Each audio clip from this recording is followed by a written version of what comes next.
Support Ollie. Support Luke. Support WrestleTalk. Or better yet, take just a moment, stop what you're doing, and bask in their glory.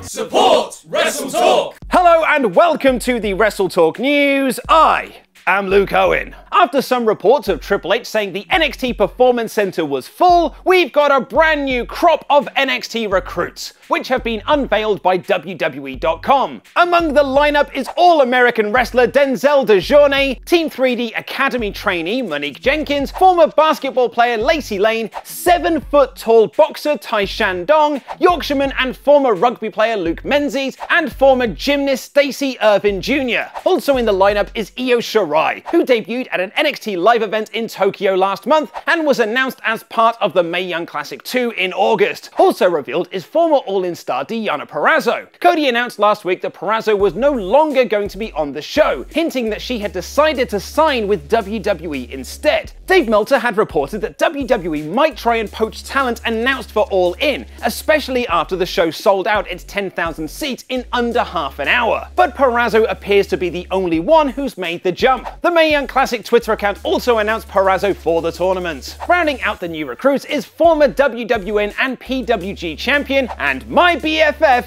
Keith Lee. And after being on camera at NXT TakeOver Chicago last month, Lee had his first match for the black and yellow brand at the latest set of tapings, beating enhancement talent Marcel Barthel in a match that should air on August 8th or 15th. And before we get into the rest of the NXT spoilers, we would like to officially announce Haiku has joined the ranks of Crap Gimmick Wrestling. And here is his Lewis Tillett drawn trading card. You could follow Lewis's artwork over at Instagram.com/Lewis Tillett Art. And thank you Swaff Nation member Adam Emond for the CGW submission. Trading cards for Chris P. Bacon, The Adventure Party, Beastmaster and Videoman are also in the works. Which brings us to the NXT spoiler section of this episode. So if you want to avoid the results for the next few weeks of TV leading up to TakeOver Brooklyn 4, I suggest clicking on another WrestleTalk video and stepping away from this one. We're heading into the spoiler room brawl, folks, in 3, 2, 1. Last night, NXT filmed the rest of their WWE Network episodes that will lead into TakeOver Brooklyn 4 on Saturday the 18th of August, which now has a complete card. Mustache Mountain will get their rematch for the NXT Tag Team Championships against Undisputed Era,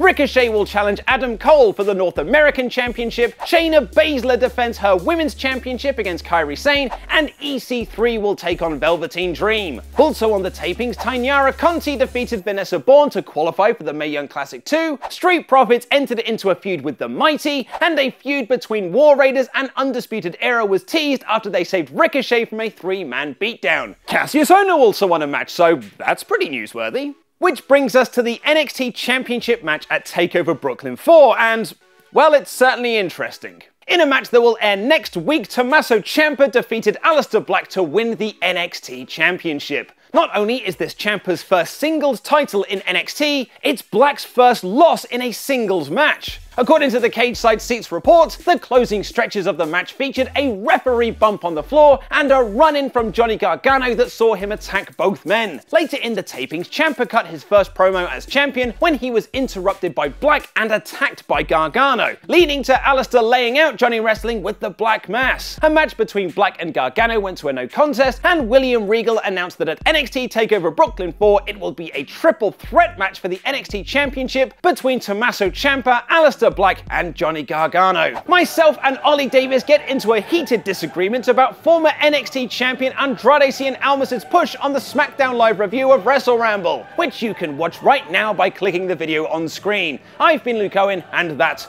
was Wrestling.